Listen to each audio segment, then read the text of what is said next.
stop for a second, just stop. Because what I'm about to tell you is going to shake everything you thought you understood about power, family, and the price of privilege. Behind those ornate gates, behind the centuries of tradition and the carefully curated image, something catastrophic was happening. And when it finally came out, it didn't just damage the monarchy. It exposed the very foundation that the entire institution was built on. A child was disappearing, a mother was breaking, and a family was tearing itself apart in ways that no amount of royal protocol could fix. Subscribe right now, because what you're about to hear will make you question everything you've ever believed about the crown. The first indication that something was terribly wrong came not with a dramatic announcement or a crisis meeting. It came with absence. Subtle at first. A canceled appearance here, a missed engagement there. But then the pattern became undeniable. A young royal face, one that had become the symbol of hope and the future of the monarchy, was vanishing from public view. Not gradually, not with any logical transition, just gone. Completely absent from every official function, every family photograph, every moment that used to define the public narrative of the royal household. People started asking questions. At first they were respectful questions, the kind of questions that acknowledged the family's right to privacy, but as weeks turned into months, those questions became more insistent. Where was she? Why wasn't she at the charity gala? Why was she missing from the summer family photo that had been released every single year without fail? The palace issued statements about educational pursuits and family time, but the excuses felt hollow. Everyone could sense it. There was a weight to the silence, a heaviness that no official spin could disguise or minimize. Social media became a detective agency. Royal watchers started analyzing every available photograph with forensic precision. They noticed security changes that hadn't been announced. They observed staff members disappearing from the household roster. They documented shifts in the family's routine that suggested something far more serious than a simple educational sabbatical. The picture they were assembling was one of crisis management at the highest institutional level. Something had happened, and the palace was working overtime to contain it. But here's what the monarchy fundamentally failed to understand about the modern world. You cannot hide anything anymore. Not truly. You can delay the truth. You can manage the initial narrative. You can control the first wave of media coverage. But eventually, inevitably, the truth finds its way out. And when it does, the cover-up becomes infinitely more damaging than the original secret ever could have been. The cracks in the facade were becoming impossible to ignore, and inside the palace someone was watching those cracks widen with increasing desperation. Inside Kensington Palace, in the private quarters where cameras were never permitted and journalists had absolutely no access, a completely different reality was unfolding. A mother was experiencing something that no parent should ever have to endure. Her child was sick. Not with something minor that could be treated with rest and antibiotics. This was something far more sinister. Something that had no cure. Something that would only get progressively worse. Something that would eventually take everything. The journey toward understanding what was happening had been gradual at first. Imperceptible almost. A stumble while running that seemed slightly odd. A moment of dizziness that lasted a little too long. Tremors in the hands that came and went unpredictably. At first, everyone rationalized it. Children fall all the time. Children get dizzy. Children have growing pains and unexplained aches. But the episodes started multiplying with alarming frequency. The tremors became more persistent. The fatigue that set in seemed completely disproportionate to any activity. Something was profoundly wrong, and a mother's instinct was screaming louder with each passing day. The palace physicians were consulted first, as protocol dictated. Their initial assessments were reassuring in the way that institutional medicine often is. Stress, they suggested, adjustment issues related to royal life, the pressures of duty affecting a young nervous system. But the mother knew better. She had carried this child in her body. She had given birth to her. She had held her through every childhood fever, every nightmare, every moment of fear that comes with being young. She could read her daughter's body like a language, and that language was speaking of something far more serious than stress. So she demanded more thorough testing, not the kind that happens in the palace medical wing where everyone answers to the crown, something comprehensive, something that would provide real answers. Something that couldn't be hidden or managed or made to disappear, and that's when the real nightmare began. The tests came back with results that should not have existed, abnormalities that shouldn't appear in a healthy child, markers that made the doctors exchange meaningful glances. This wasn't something they could spin or manage or wish away with positive thinking and prayer. This was a diagnosis with an expiration date. A neurological disorder so rare that medical students barely encountered it in their training. Progressive, aggressive, irreversible, it would steal her physical capabilities first. Her movement would deteriorate, then her speech would fade, then her ability to care for herself would vanish, and eventually it would take everything else. The doctors used clinical language because they had been trained to use clinical language, but the meaning underneath was unmistakable. Time was the enemy, and time was already running out. The mother broke in a way that no amount of royal training could prepare someone for.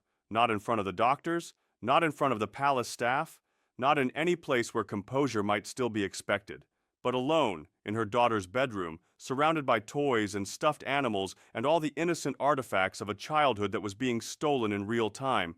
She collapsed. She wept in a way that seemed to tear her apart from the inside, because she understood what was coming. She understood the path ahead. She understood that there was nothing, absolutely nothing, that she could do to stop it. A decision was made to seek additional medical opinions from specialists outside the palace structure, but this couldn't be done publicly. Word would spread immediately. The tabloids would have a field day. The monarchy's carefully constructed image would be damaged beyond repair. So arrangements were made in absolute secrecy. Two of the world's leading neurological specialists were identified. They were contacted through back channels. They were flown in under cover of darkness. They arrived through staff entrances that no photographer would ever see. They were housed in private quarters where no one could observe their presence. Their consultations happened behind locked doors with no record, no documentation, nothing that could be traced or leaked or used against the family later. But their conclusion was identical to the initial diagnosis, maybe slightly different in specific terminology, but fundamentally unchanged in meaning. A rare, progressive, terminal neurological disorder. Experimental treatments existed, yes. None of them offered any real guarantees of success. Some of them carried significant risks of their own.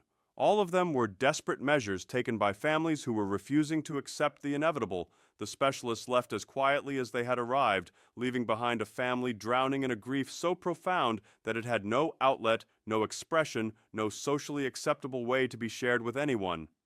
The father was told. He processed the information differently than his wife. His first instinct was to throw resources at the problem. Money could solve anything, couldn't it? Connections, access to the best medical minds on the planet. Surely, with enough power and privilege and royal authority, there had to be a solution somewhere, but there wasn't. And that realization hit him harder than the diagnosis itself. For the first time in his life, his position meant absolutely nothing. His title meant nothing. His resources meant nothing. His authority meant nothing. He was simply a father facing the loss of his child, and no amount of royal privilege could change that fundamental fact. The marriage began to fracture under the weight of shared grief that couldn't be shared openly. They processed the tragedy in completely different ways. He wanted to maintain some semblance of normalcy, to continue with his official duties, to present the world with a united front of strength. She wanted to abandon everything and simply hold her daughter while she still could. The tension between them grew with each passing day. They were grieving together, but they were also grieving apart, and that distance was becoming increasingly unbridgeable. The decision was made collectively to hide everything, completely, not just from the media, but from the extended family, from the institutional advisors, from anyone who didn't absolutely need to know. The official story became deliberately vague: educational pursuits abroad, family time away from the spotlight, a desire for privacy during a personal matter. Nothing specific, nothing that could be questioned or investigated. And the palace went into fortress mode. Security was increased dramatically. Staff was vetted and re-vetted and vetted again. Certain employees were reassigned without explanation. The household became a place of secrets within secrets within secrets. But secrets, especially the kind that involve medical crises and desperate situations and a child fading away, have a way of leaking out no matter how many precautions are taken. Someone always knows. Someone always sees. Someone always decides that the truth is more important than institutional loyalty. And in this case, that someone was a staff member who had been trusted with absolutely everything. She had access to confidential medical files. She attended private family meetings. She heard conversations that were never meant for public consumption. She knew the mother's darkest fears and the father's most desperate hopes. She was, in many ways, considered a member of the family, but she was also a human being with a functioning conscience.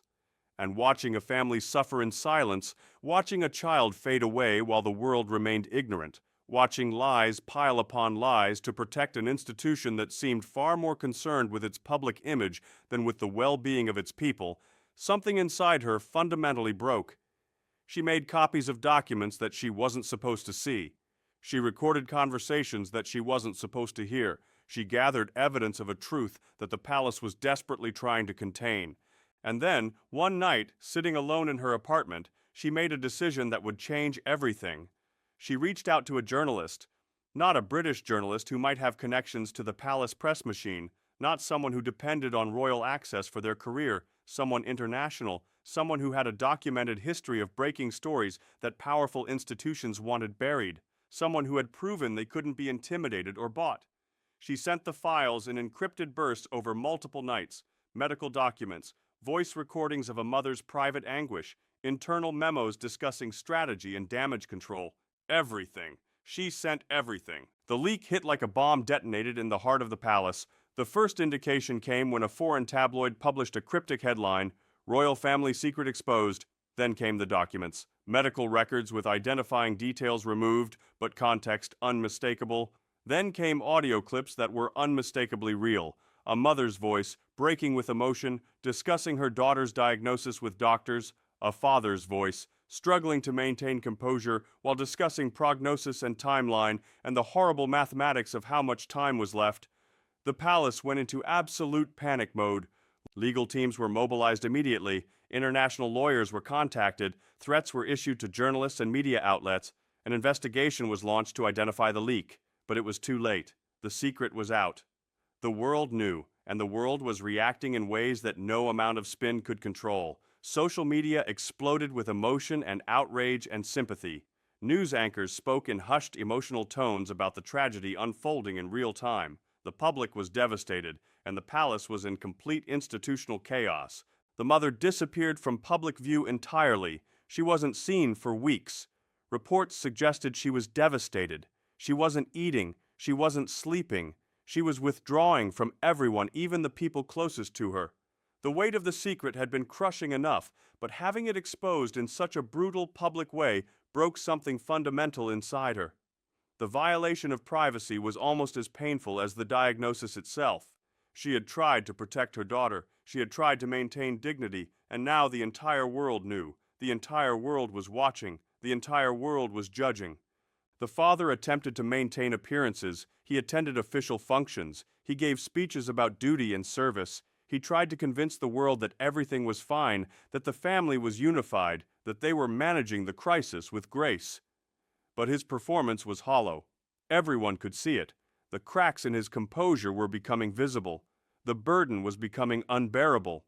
He was a man trying to hold together a family while simultaneously managing an institution and pretending that his daughter wasn't dying. And then came the moment that would define everything that followed. The mother emerged from isolation, not to make a statement, not to answer questions or defend herself against accusations, but to record something. Alone in her bedroom late at night, she turned on a camera, and she spoke, not as a duchess, not as the future queen, not as a representative of the crown, but as a mother, a broken, devastated, furious mother who had reached the absolute end of her capacity to hold things together. She talked about the diagnosis. She talked about the pain of watching her child suffer. She talked about the institutional pressure to maintain appearances while her daughter was dying. She talked about the lies. She talked about the secrecy. She talked about the unbearable weight of carrying this burden alone. She talked about feeling trapped between her duty to the crown and her duty to her child. She cried. She allowed herself to be completely vulnerable in front of the camera. No makeup, no royal bearing, no performance, just raw human grief. The video was released without warning, no press release, no explanation, no attempt to control the narrative, just uploaded to a secure platform and then shared widely. The reaction was instant and global. Millions of people watched a future queen break down on camera. They saw her pain, they recognized her humanity, they wept with her. because at that moment she wasn't a royal, she was a mother, and mothers everywhere understood her anguish in a way that transcended class and privilege and institutional boundaries. But the palace's reaction was swift and brutal. The king was furious. He saw this not as an expression of grief, but as a violation of protocol, a fundamental breach of the code that had governed the monarchy for centuries. He demanded apologies, he demanded retractions, he demanded that she make a statement disavowing the video and claiming it was released without her consent. She refused absolutely, and in her refusal, the family began to splinter in ways that would prove irreversible. William was caught in the middle. He loved his wife, but he had also been raised in this system. He understood the rules, even if he disagreed with them. His public support for his wife was there, but it was muted. His private conversations with his father were reportedly heated. He was being pulled in two directions, and the strain was showing. He began to withdraw from meetings. His attendance at official functions became sporadic. His usual confidence seemed to evaporate. He became a ghost in rooms where he used to lead because deep down he knew the truth. Catherine hadn't destroyed the illusion, she had revealed it. The extended family saw opportunity in the chaos. Harry and Meghan, long exiled from the institution, released statements that were thinly veiled references to the toxicity of the system. They spoke about mothers being silenced and children being sacrificed for the sake of image. They talked about the danger of loyalty in a loveless system. The tabloids connected the dots immediately. This was about Catherine. This was about the royal family finally being exposed for what they really were. The narrative shifted from sympathy to condemnation, from support to judgment. Then came the truly devastating blow. A staff member, supposedly a trusted advisor with decades of institutional experience, allegedly leaked internal palace communications to the press.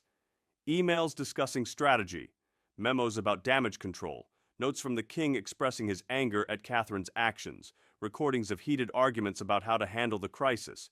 Everything that the palace had wanted to keep hidden was suddenly public. The family that presented a united front to the world was revealed to be fractured, dysfunctional, and deeply at odds about how to proceed.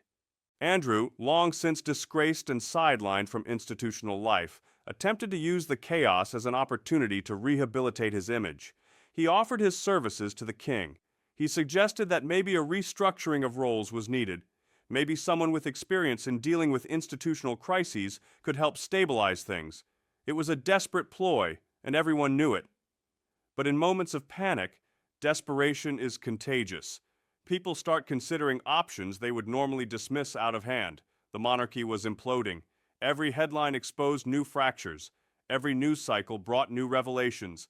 The institution that had seemed so stable, so permanent, so immovable, was crumbling in real time. And at the center of it all was a family tearing itself apart, not from external attack, but from the weight of a truth that they couldn't contain. The public was watching. The media was documenting every moment, and there was nothing anyone could do to stop the collapse. But while all of this institutional drama was unfolding, while the family was fighting and the palace was in chaos, something far more important was happening that nobody was talking about. A child was getting sicker. Day by day, the disease was progressing. The tremors were becoming more pronounced. The fatigue was becoming more overwhelming. The disease was taking pieces of her, and time was moving faster than anyone wanted to acknowledge. And nobody, absolutely nobody, was focusing on that. They were too busy managing the scandal. Then one afternoon, she asked for something that nobody expected. She asked to be normal, just for one day. Not as a princess, not as a public figure, not as a symbol of the monarchy, just as a girl. She wanted to go to school. She wanted to sit at a desk with her friends. She wanted to hug her best friend, whose birthday party she had missed. She wanted to have tea with her brothers without doctors or nurses present. She wanted, in her own way, to reclaim some piece of the life that was being stolen from her. Her mother made a decision in that instant. She would make it happen. Not with permission, not with the palace's blessing, not with the king's approval. She would simply do it. A day was arranged in absolute secrecy. The school was contacted quietly. Her friends were told she was visiting for a special day. A vehicle with no official markings pulled up to the entrance. And for one perfect afternoon, she was just a girl again. She sat in class. She listened to stories being read aloud. She colored pictures with crayons alongside other children. She ate lunch in the cafeteria like every other student. She played games at recess. She was present in a way that she hadn't been in months, and for a few fleeting hours, the disease didn't exist. The diagnosis didn't matter. The palace drama didn't exist. She was simply a child, surrounded by people who loved her, experiencing joy in its purest form. Someone captured it. Video footage of that day, grainy and shot from a distance by someone with a phone, began circulating. It showed her waving goodbye, her hand trembling slightly but her face lit up with a smile. The world watched that footage and something shifted fundamentally. The argument stopped. The fighting paused. The media fell silent. Because at that moment everyone realized what really mattered. This wasn't about the monarchy. This wasn't about protocol or tradition or institutional survival. This was about a child who was dying and a mother who had moved heaven and earth to give her one perfect day. The nation wept. Candlelight vigils appeared in cities across the country. People who had never met this family stood in the darkness, holding candles, mourning a child who had somehow become their own. Flowers covered the palace gates in layers so thick that you could barely see the iron beneath them. Landmarks lit up in pink. Strangers wrote letters. Children sent drawings. The grief was universal. The compassion was overwhelming. The world stopped for a moment and simply grieved together. And then came the final act. A recording was discovered. Hidden in Charlotte's room, tucked between the pages of a picture book, was a voice recorder. And on that recorder was her voice. She had made a message. A goodbye to her mother. A goodbye to her family. A goodbye to the world. In that recording, a child who was far too young to be so wise spoke about love and courage and asking people not to be sad forever. She talked about her mother being strong. She talked about her father not needing to carry so much weight. She talked about her brothers being kind to each other. She spoke with a grace and maturity that no child should have to possess. And when that recording was released, when the world heard her voice speaking from beyond the threshold of death, everything changed. There was no more argument. There was no more fighting. There was only grief, shared and universal and deeply human. Catherine stood alone in a garden filled with flowers. No photographers, no press, no official statement, just a mother holding her daughter's memory and refusing to let it become just another royal scandal to be managed and contained. She had broken every rule. She had violated every protocol. She had forced the monarchy to confront its own inhumanity, and in doing so, she had transformed a tragedy into something transcendent. The crown was saved not by returning to tradition, but by abandoning it. New policies were announced. Health initiatives were launched in Charlotte's name. The family that had been at war found common ground in turning grief into action. Catherine became the face of a new monarchy, not one built on perfection and image, but one built on real human connection and genuine compassion.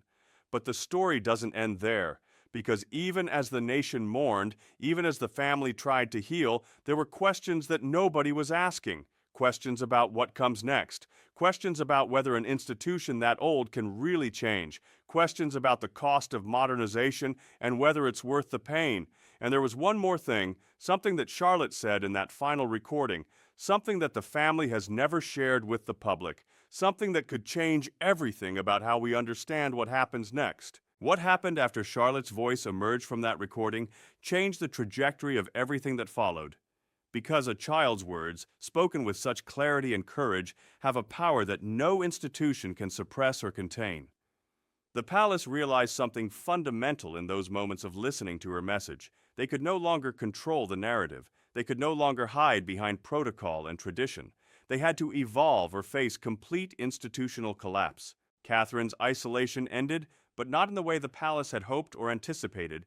She didn't retreat further into the shadows where they wanted her to disappear. She emerged with a clarity of purpose that terrified the institutional establishment to its core.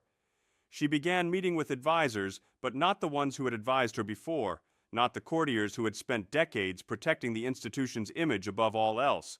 She brought in people from outside the palace structure, people who understood modern media, people who understood how to transform tragedy into meaningful action, people who understood that the monarchy's only path forward was through radical transparency and institutional honesty. The king resisted at first, predictably and forcefully. Meetings were heated beyond anything the palace had seen in years. Charles argued passionately that abandoning tradition was fundamentally abandoning the institution itself. He believed that the monarchy's strength lay in its continuity, in its refusal to bend with every cultural wind. But Catherine had something the king didn't have. She had the sympathy of the entire nation. She had the moral authority that comes from a mother's grief. She had Charlotte's voice, still echoing in the collective consciousness of millions of people around the world, and she had nothing left to lose. Her daughter was gone. Everything else was secondary. Everything else was negotiable. William finally made a choice that would reshape the monarchy's future. He chose his wife over his father. It was a decision that would have been unthinkable just months earlier, a violation of everything he had been raised to believe about duty and institutional loyalty. But grief has a way of clarifying priorities in ways nothing else can. He walked into a meeting with the king and told him, directly and without equivocation, that they needed to change, that the institution needed to change fundamentally, that hiding behind tradition while real people suffered was no longer acceptable. The king listened, and though he didn't agree with everything his son was proposing, he acknowledged that the institution's survival depended on adaptation. The first announcement came without warning, shocking everyone from the palace staff to the international media. Catherine was launching a national health initiative dedicated to rare pediatric diseases. But this wasn't just another charitable foundation, the kind that wealthy institutions create to burnish their image. This was legislative action. This was real policy change. This was the crown using its institutional influence not to protect its own image, but to actually help the people who had been suffering in silence for years. The announcement shocked everyone. The palace was actually doing something real, something tangible, something that would matter beyond the news cycle. But Catherine didn't stop there. She didn't accept the limitations that advisors tried to place on her activism. She demanded meetings with Parliament, not through official channels, not through the careful protocols that had governed such interactions for centuries. She walked in herself, without security detail, without the usual royal entourage, without the pageantry that typically surrounded such encounters. She stood before Parliament and spoke about Charlotte. She named the disease that had taken her daughter. She talked about the failures of the medical system. She demanded funding for research that had been underfunded for decades. She demanded accessibility to experimental treatments that could save lives. She demanded that children like Charlotte never have to suffer in silence again. The response was overwhelming in its immediacy and its scale. Parliament passed legislation. Funding was allocated from the national budget. International cooperation was established with leading medical institutions around the world, and Catherine became something that no royal had been in decades. She became a force for actual change, not symbolic change, not performative gestures designed to manage public relations. Real, tangible, legislative change that would help real people deal with real suffering. But this power came with a significant price. The king felt threatened by the speed and scope of her influence. His authority was being overshadowed by his daughter-in-law. The palace establishment felt destabilized by the rapid changes. The old guard advisors who had held power for decades were being replaced. Traditions that had stood for centuries were being questioned and challenged. And underneath it all, there was a calculation happening in the corridors of power. If Catherine could do this much in the aftermath of personal tragedy, what would she be capable of with the full power of the crown?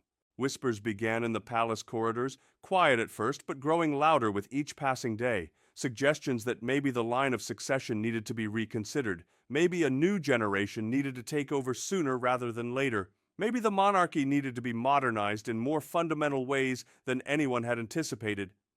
These were dangerous conversations. Conversations about power and legitimacy, and the future of the institution itself. Conversations that would have been unthinkable just months earlier. Harry and Meghan watched from their exile with a mixture of vindication and caution. They had said the monarchy was toxic. They had said it needed to change fundamentally, and now Catherine was proving them right in ways they could never have anticipated. But they also knew that Catherine's success could either transform the institution or destroy it completely. There was no middle ground anymore. The palace was at a crossroads, facing a choice between evolution and obsolescence. Andrew, sensing the shifting tides and desperate to remain relevant, made one final attempt at rehabilitation. He approached the king with a proposal, a memorial fund in Charlotte's name, something that would rehabilitate his image while appearing to honor the dead. But Catherine rejected it outright without hesitation. She didn't want Andrew's involvement. She didn't want his name anywhere near her daughter's memory. The message was clear and unmistakable. Some people couldn't be rehabilitated, some sins were too deep, some betrayals of trust were too fundamental. Meanwhile, the investigation into the leak continued relentlessly behind the scenes. Who had sent those documents? Who had recorded those conversations? The palace wanted answers. They wanted accountability. They wanted to know who had violated their trust so thoroughly. But nobody was talking. Emily, the staff member everyone suspected, had vanished completely. She wasn't in Britain. She wasn't answering phone calls. Some people whispered that she had been paid off handsomely and sent abroad to start a new life. Others suggested she was in hiding somewhere, afraid of retaliation. The truth was that nobody really knew, and the palace couldn't publicly pursue it without drawing more attention to the leak itself and the truth it had revealed. The media coverage shifted fundamentally over the following weeks and months. What had been sensational tabloid fodder became serious journalism. News outlets that had spent years criticizing the monarchy started analyzing Catherine's policy proposals with genuine intellectual rigor. Think tanks examined the legislative changes she had championed. International organizations praised the new health initiative. The narrative had transformed from scandal to redemption, from institutional dysfunction to institutional reform.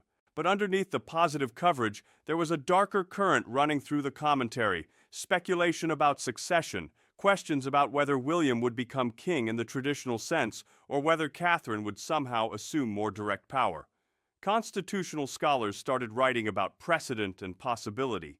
The institution that had seemed so stable and unchangeable was suddenly being reimagined in real time, and nobody knew where it would ultimately land. Charlotte's school established a scholarship in her name within months of her death. The hospital where she had spent her final months created a new research wing dedicated to her memory. Cities across the nation designated days in her honor. She became, in death, more influential than she had ever been in life.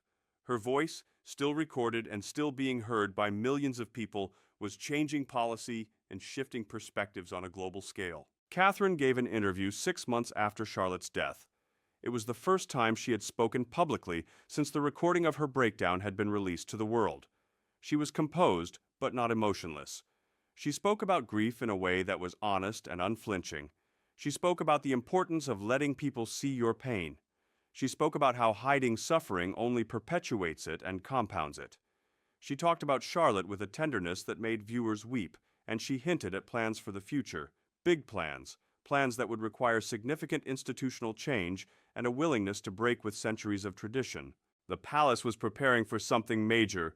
There were rumors of constitutional discussions happening behind closed doors, quiet meetings with legal advisors, conversations about modernizing the monarchy in ways that had never been attempted before. Was Catherine being prepared for a new role?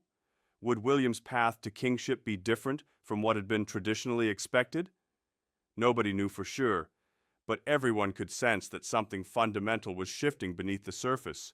William's public appearances became more focused on policy and less on ceremony and tradition. He started attending Catherine's meetings with health officials and legislative bodies. He became her partner in this new mission, not just as a husband, but as a future leader. Their partnership began to look less like traditional royal marriage and more like a modern power couple with a shared mission and shared values. The optics were powerful. The message was clear and unmistakable. This was a new kind of monarchy emerging from the ashes of the old one. The extended family watched and adapted to the changing dynamics. They couldn't resist the tide of change that was sweeping through the institution. Harry and Meghan were invited back to certain events. Not a full reconciliation, but a beginning. Andrew was told, in no uncertain terms, that his services would not be required. He withdrew further into irrelevance.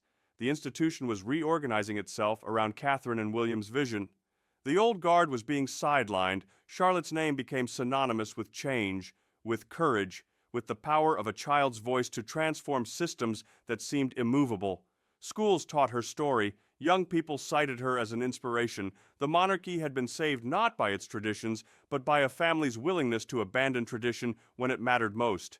And as Catherine walked into her new role, knowing that the hardest work was still ahead, she carried with her the weight of a promise made to a dying child.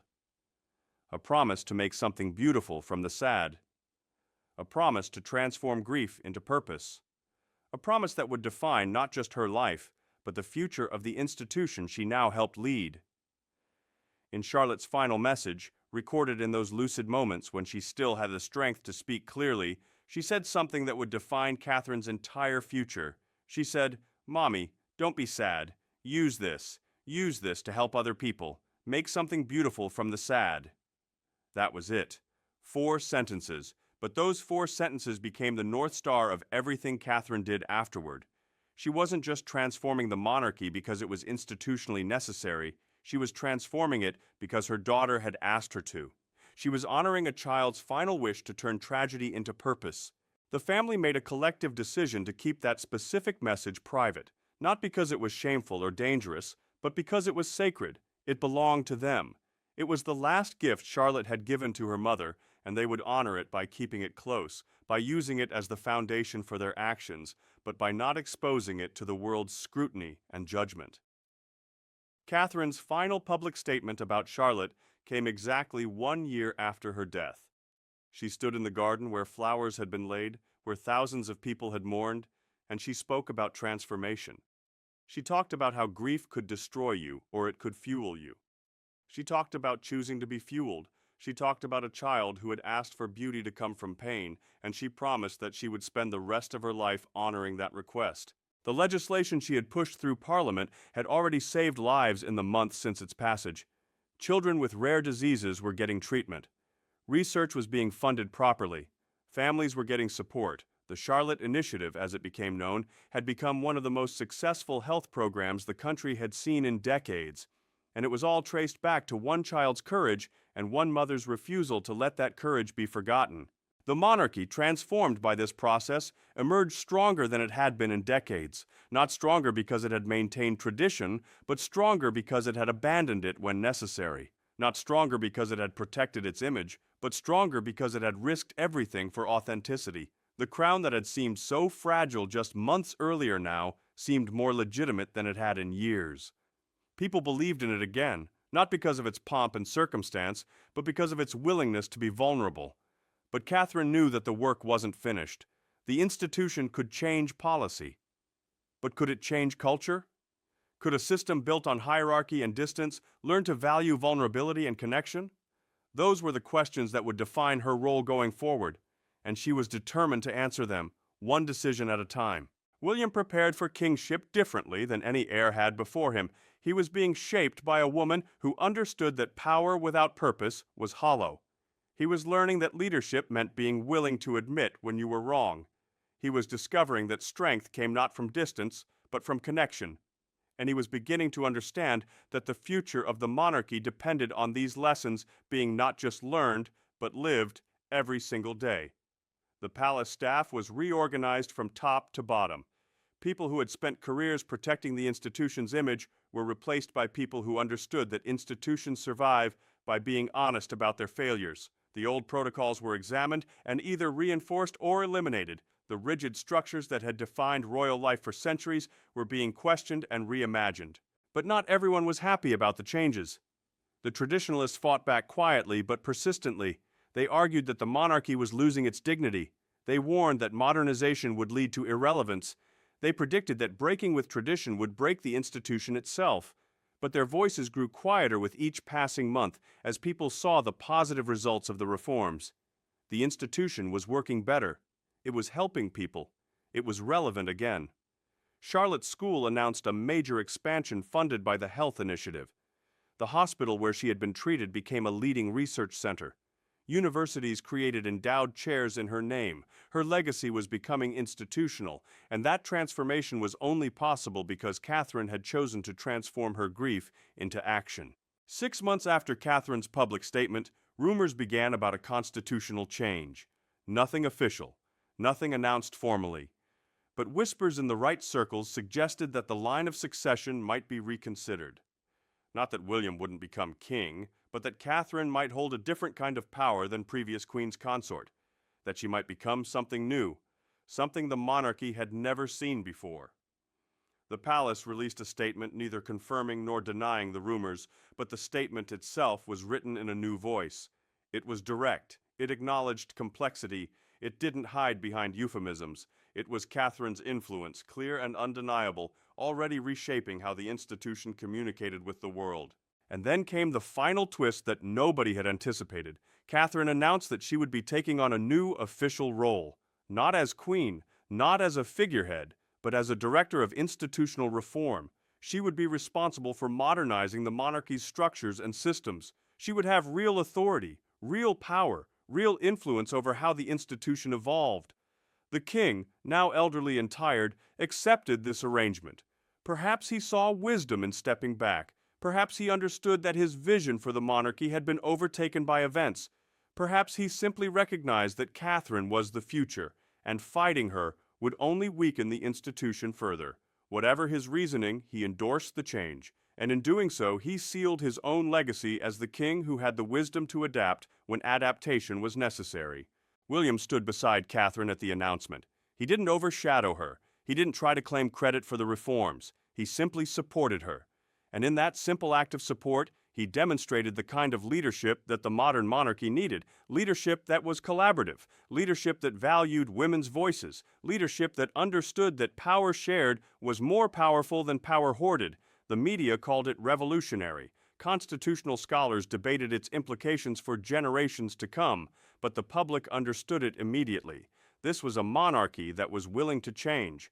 This was an institution that could admit its failures and do better. This was a family that had chosen authenticity over image. And in a world growing increasingly cynical about institutions, that authenticity was powerful beyond measure. Charlotte's name became synonymous with change, with courage, with the power of a child's voice to transform systems. Schools taught her story. Young people cited her as an inspiration. The monarchy had been saved not by its traditions, but by a family's willingness to abandon tradition when it mattered. And as Catherine walked into her new role, knowing that the hardest work was still ahead, she carried with her the weight of a promise made to a dying child, a promise to make something beautiful from the sad, a promise to transform grief into purpose, a promise that would define not just her life, but the future of the institution she now helped lead. The palace doors remained closed to the paparazzi, but they had opened to a new vision of what the monarchy could be. And in that opening, everything changed. The crown evolved. Not because it was forced to, but because a mother, grieving her daughter, decided that transformation was the only acceptable response to loss. Because a child, facing her own mortality, asked for beauty. Because a family, broken and bleeding, chose to heal by helping others. This is how institutions change, not through revolution, but through love, through grief, through the stubborn refusal to let suffering be meaningless, through the determination to make something beautiful from the sad. The world watched as the new monarchy took shape, and they waited to see what would come next. Because this wasn't the end of the story. It was the beginning of something entirely new. Something that hadn't existed before. Something that could only have been born from tragedy, transformed into purpose. So what do you think happens next? What do you think the future of the monarchy looks like under Catherine's leadership? Leave your thoughts in the comments below because this is just the beginning. The real story is still unfolding. You won't want to miss what comes next. Subscribe right now because we're following this developing story minute by minute. And trust me, there's so much more to uncover. This changes everything.